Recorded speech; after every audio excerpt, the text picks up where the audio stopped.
Il fait partie du passé Ormaï. Conjugué au passé. yaa Moussa c'est bon. C'est bon. Jàll Barth graaw. doy Abdoulaye waaw moom la ci doon non damay jeexale ak Barth bi rek maanaam à côté du dialogue sur le système politique. Tu sais quand il annonce la vraie révolution je sais pas commence le 28. Barthélémy Dias nee na la vraie révolution commence maanaam le 28 bi. À lui de donner les tenants les ndax les leçons du passé tey servir nañ ko mu war a mën a ubbi un nouveau chapitre sur sa carrière politique. À lui de donner les tenants les aboutissants si li mu bëgg wax. Tu sais wax naa la ko fii taxaw ñoom ñaar bu dee dañuy xaajali ko. ñi nga xaajali ko jamono yi nga xam ne sur le plan politique dañoo dégringolé sur le plan électoral dañoo dégringolé. tey bu ñu xaajali ko Barthélemy lu nekk ci biir taxaw lu des as tuut ci taxaw lan moo ko ci topp ndax am dina am lu ko ci topp. donc c'est ça les vraies questions. c'est-à-dire que xam nga. Exister par soi-même et pour soi-même c'est facile parce que tey am na ñoo xam ne nee nañu ay chef de parti lañu biyaag yi suñu exister mooy partage de communiqué par WhatsApp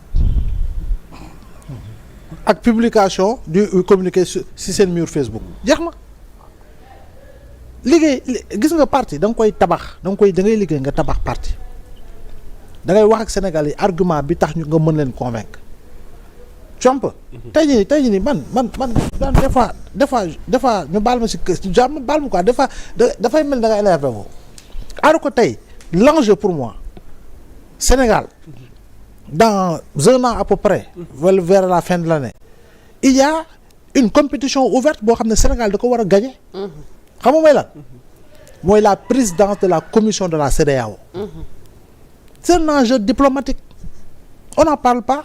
Il y en a deux, hein. Il y a aussi BAD. Il y a aussi la BAD. Oui, non BAD bi xam nañu que ni c'est Amadou Hott qui est le candidat. Mais pour la commission de la CEDEAO tey nii dëggoo autorité am waxaguñ si. alors que en réalité war nañu tàmbali fii au sein du Sénégal. kan mooy profil bi koo xam ne suba war na mën a dem parce que Sénégal mi ngi si leadership bi. mais l'autre élément tey. bi amal solo man mooy. Les prévisions du Fonds monétaire international c'est parti pour être la meilleure croissance en Afrique subsaharienne. Malheureusement on n'en parle pas et damay rejoindre justement Cheikh Oumar par rapport ak li nga xamante li muy wax ci société civile. Voilà des actions yoo xamante ne société civile dafa war a sa fësal yooyu quand il dit société civile il parle pas de tout le monde. Aujourd'hui qu'on le veuille ou non ou qu'on le dise ou pas on sait que la société civile est infiltré depuis temps Macky Sall, infiltré évidemment. C'est une société civile infiltrée depuis temps Macky Sall. Et c'est cette société civile-là qui veut aujourd'hui changer de camp pour aller dans l'autre camp. C'est une société civile, on peut qui est dans l'opposition. Dans la politique. Mais la vraie société... Vous les avez convaincus. On a un nouveau régime, peut-être un nouveau régime. Non, moi c'est-à-dire quand on dit société civile, on sait... ñi nga xam ne ñoom ñooy la vraie société civile ñoo xamante ne c'est une société civile qui est constante. Merci. ñooñu xam nañ ne ñu ngi fi. Mais dafa am ñoo xamante ne ils jouent le même jeu que les partis politiques bidons mooy que nguur gi ñëw na man société bi maa ngi ànd ak nguur gi daanoo na beneen ñëw na maa ngi dem ànd ak ñoom. du ngeen nangu loolu. mais non parce que loolu jëmul réew kanam. gis nga les intérêts personnels. C'est révolu nee naa la au Sénégal nous avons désormais une nouvelle république. Nous avons un nouveau État. Nous avons un nouveau état d'âme. Parce que c'est de nouveaux dirigeants. Yo ñu fi ne. C'est-à-dire même fekkente ne yow doo nouveau dirigeant ne veut pas dire que tu étais là depuis, mais que tu épouses les mentalités yi nga xamante ne moom lañ am tey. Merci. Mooy que ni l'intérêt primordial c'est l'État, c'est le Sénégal, c'est le pays, mais pas sa intérêt bopp wala sa intérêt njaboot. Parce que loolu moo fi amoon. Malheureusement. On voit encore, il y a certains qui sont dans ça. Pour parler de Barthélemy par exemple. Moi je suis sûr et certain li muy def nii yëpp c'est comment contourner pour venir au PASTEF. Pour venir dans la coalition parce que loolu lañ tàmm. mais loolu lañ tàmm. évidemment loolu lañ tàmm. xalaat nga mu ñëwaat et puis. Barthélemy si Khalifa Sall Jamra waxoon na dina dem seeti Sonko ak Barth. est-ce que du loolu. dox diggante bi. ma ne pour ñaari doomi ndey. si Barthélemy est député c'est parce que Khalifa Sall n'était pas là.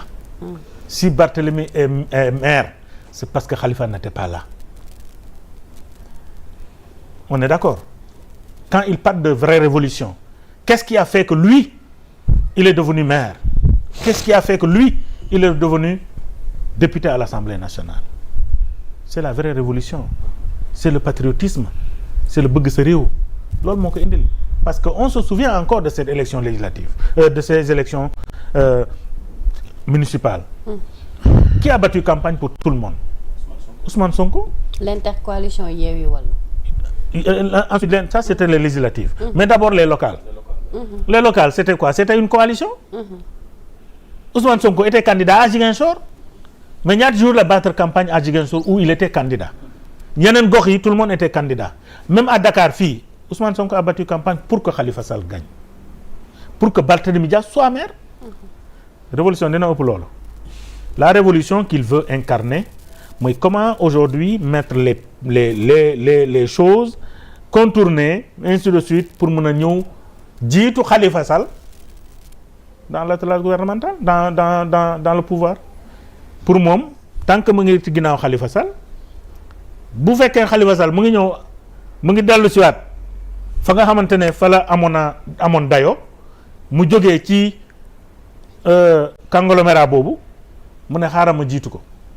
La réalité c'est ça mais dafa war a xam ni. kon dafa am lu muy xëccoo Khalifa Sall ci suuf. mais bien sûr mais bien sûr loolu yàgg na ci moom.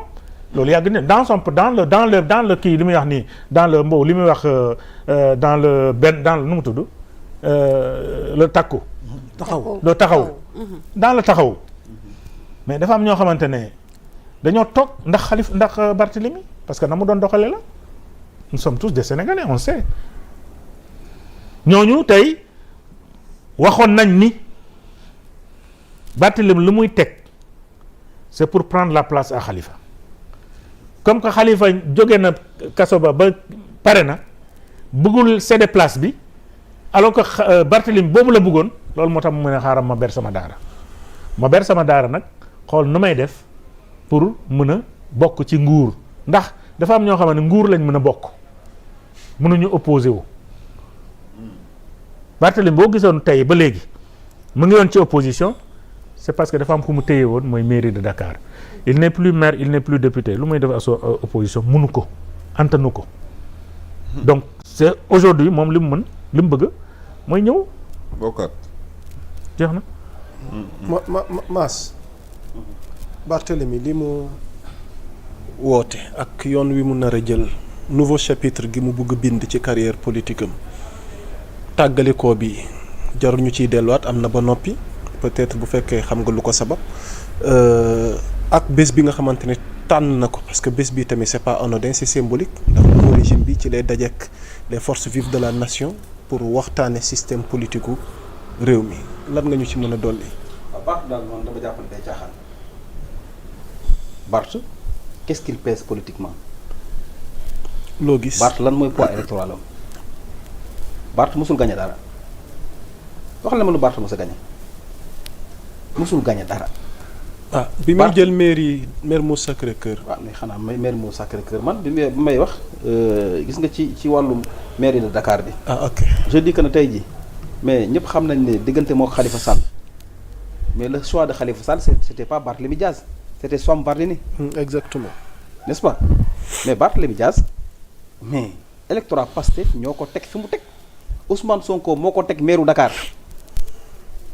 donc Barth bu doon moom rek du nekk maire de Dakar bu doon Khalifa Sall Barth du nekk maire de Dakar c'est grâce à Ousmane Sonko Barth ñu tabb ko maire de Dakar te Ousmane Sonko waxoon naa la jox maire bu Dakar parce que dafa àndoon ak moom àndu nawle donc Barth nag vraiment commencé vraiment saxilaaf jàpp ne maire Dakar moom la jàpp ne fàttali ko fal donc man je dis que ne Barthélémy Dias bu toogee ne bon en 2029 dafa bëgg nekk njiitu réew na fexe ba gagné Bayna Gueye Baobab maire ba pare na lijjanti loolu moom dafa am benn adversaire. non je pense que les ambitions de Barthélémy c'est au-delà de. voilà mais xam nga tey pour te dire Barth vise loin. su ma defee digression boobu xam nga pour wax lan la. pour na je crois que Barth mënatul gagné dara. ok au niveau local Barth mënatul gagné dara. comment parce que nag mënuma gëm ne au niveau local mënoo gagné dara.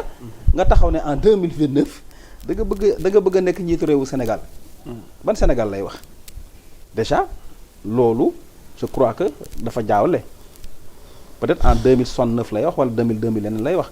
mais Barthélémy Dias en matière booy xool politiquement. Barth ne pèse pas lourd. merci Barth tey jii en politique man je veux dire que il est morné. il est morné c'est un naataango jeune la mais quand même Barth gisuma benn lépp leen loo xam te ne mës na ko gis ci politique te gis nga dafa am benn seetlu ma bëgg ñu def ko ñi toog ci plateau bi yëpp est-ce que mës ngeen gis Barthélémy Dias muy waxtaanee développement waxtaanee xam-xam mës ngeen dégg Barthélémy Dias muy waxtaanee souveraineté alimentaire mës ngeen gis Barthélémy Dias sur l'économie naka la ñuy def ba jafe-jafe économique ñu génn ci ak yooyu mës ngeen gis Barthélémy Dias waxtaan ci économie un débat boo xamante ne débat xam-xam la ma dégg ci Barthélémy Dias muy wax mës ma ko gis. ok bu fekkee yéen gis ngeen ko ngeen wax ma.